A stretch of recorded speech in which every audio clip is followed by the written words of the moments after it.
Navigation robotics. So navigation, early navigation, Tom Erico once told me was slowly touch everything, add like 2 hours to your case. All right, I remember, early 2000s, questionable utility to the quote unquote well-trained surgeon. If you look now, Becker Spine Review, 20 spine imaging systems to know. I didn't realize there were 20 spine imaging systems out there. But the main ones really are Stryker, Medtronic, and Brainlab, and all those are moving towards robotics in their efforts, progressing navigation. And navigation generally works. One interesting thing to talk about is the 7D technology, which is an optical registration technology where by pressing a pedal, it takes a picture with a map and constantly can re-register, and I've been told that this is very good. Ian Kalfas uses this, but it's really only useful for open spine surgery. So to a certain extent with progression of MIS, you're fishing in a shrinking pond with this technology. It can be used in mini-open, but not true MIS. So robotics. So potential robotic advantages to truly maximize the advantages of navigation, to have precise maintenance of trajectories. So when you're looking in 3 planes on the monitor away from the patient and trying to hold your hand and position your hand, that's difficult for a human to do.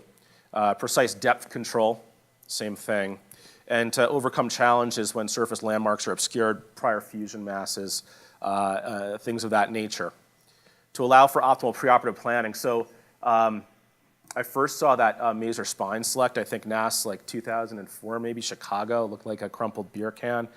It wasn't ready for prime time yet, but then early 2000s, or mid-2000s, early teens, I should say, started to become more widespread. And I said to Tom Erico, let me go down and check this thing out in Florida. I went down to Celebration and looked at this.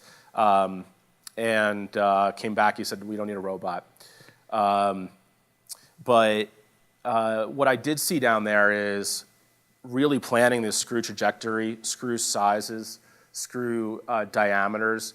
And there's really nothing that we have in 2019 as far as precision components, cars, electronics, where people are eyeballing it and putting screws in or making cuts. Seems that a lot of what we do just isn't as precise as everything else that is done in this day and age, and we're talking about the human body here. So what's out there as far as robotic technology? So they showed at NAS this year, this Zimmer Biomet Walter Lorenz surgical assist arm. This isn't really a robot. I think they're using this for cardiology. But essentially, this is an automated arm that will hold something where you need to hold it. So for those of you who might use navigation with a resident or fellow, and you're saying, okay, right here, now drill here, this is something that's a little bit more elegant. But it more seemed like the CEO of Zimmer Biomet said, we need to show something at NAS, so get something ready. Everyone else has a robot. We need one too.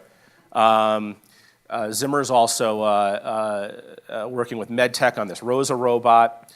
This is being used for the brain. It was recently FDA approved for the knee. It's not approved for the spine.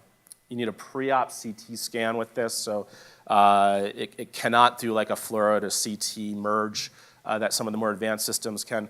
What's interesting about this is that it has a real-time, the robot arm constantly moves with the patient, which is different than, say, the Maser X or the Excelsius GPS. Brainlab is working on this CIRC system where you position this arm. This is a very low-profile device. It's table mounted, so again, you got to hope that your table's in good repair. And at NYU, where we have a busy ortho hospital, the rails on that table are not always rock solid. So I worry about this in similar ways that I worry about the Maser X.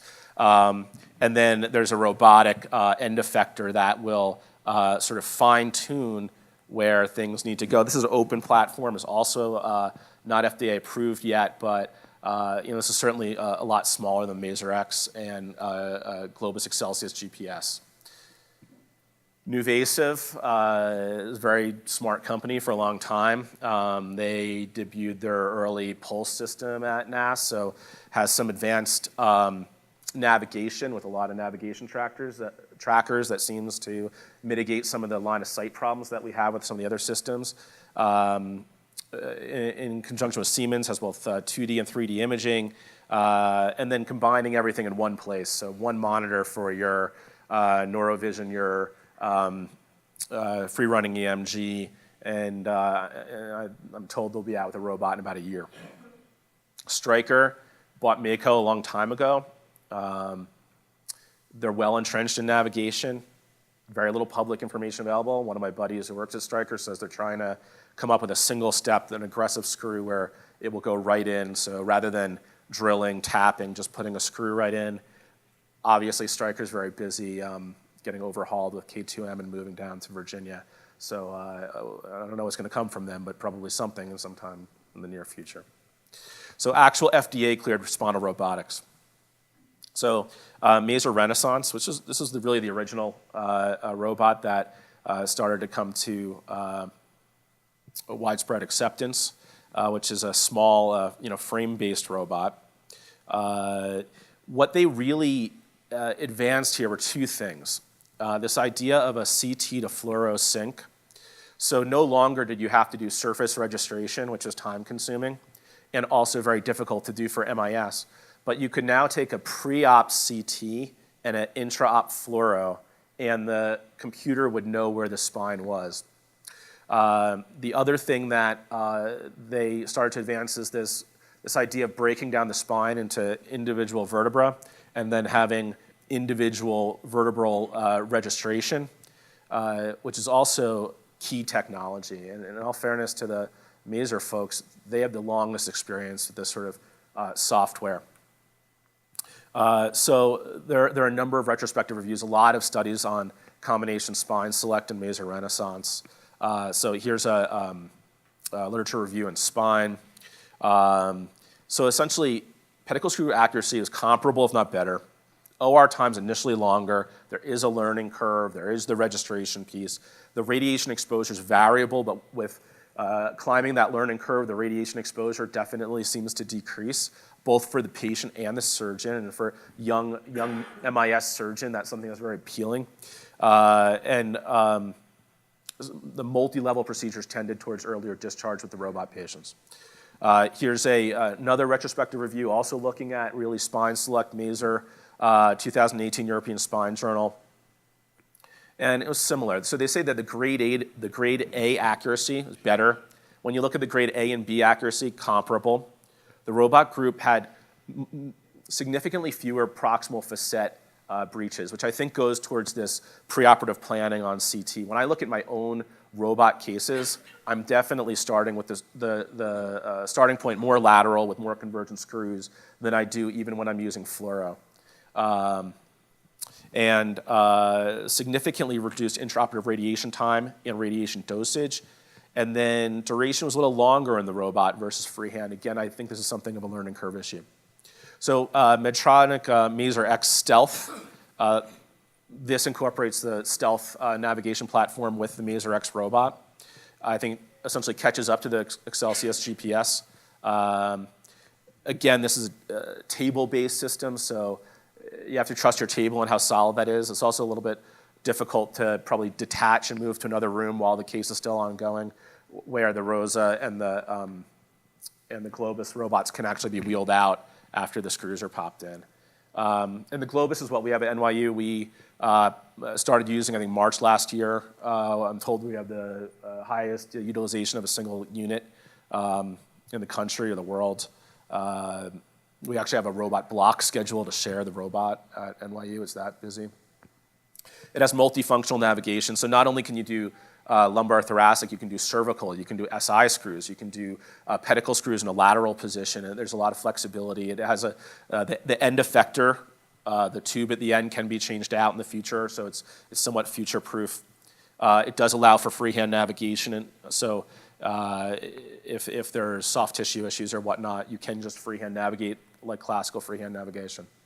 And again, it's a floor-based unit. So we did look at the initial NYU Experience, so 636 screws placed. About 1% weren't placed with the robot when in these robot cases, and very good outcomes. Now, there are screws here that I think were problematic with the robot and then were placed freehand. These are screws that were ultimately placed with the robot, and it's a retrospective study as well. So I'm not sure how well the operative notes really capture screws that were problematic. Robotic pearls and pitfalls. You can get a bad merge theoretically when you're going from this CT to fluoro merge.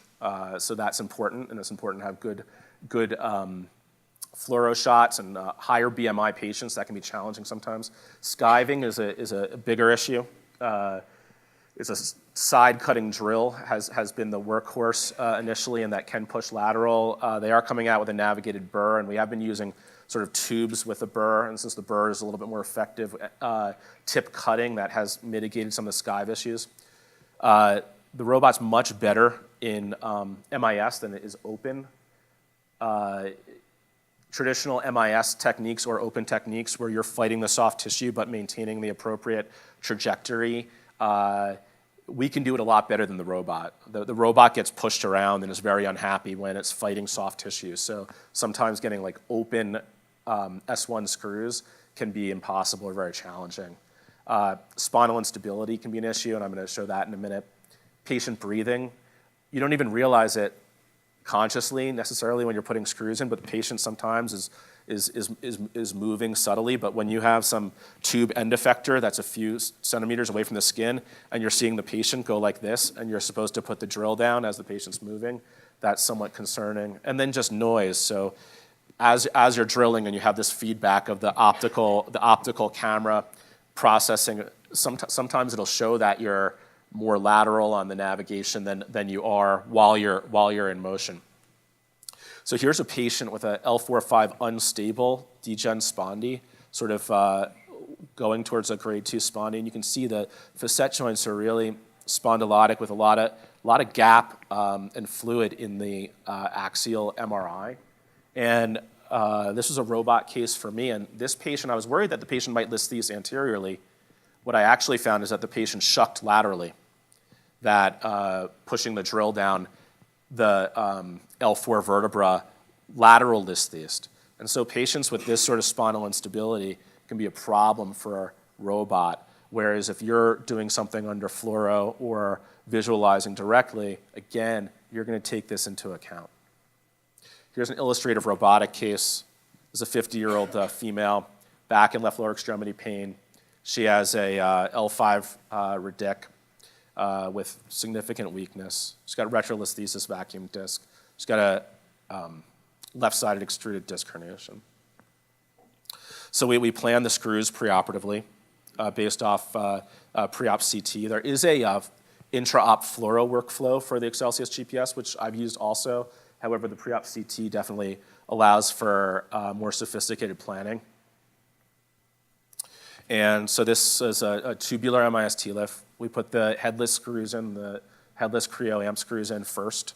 So all your screws are in before you do any of your bony work, decompression, or inner body. And then I drop a tube, do my decompression TLIF, pull the tube out. And what's nice then is then you're sort of done. You pop your heads on, you put your rods in, and drop your set screws. And this is her 9 days post-op.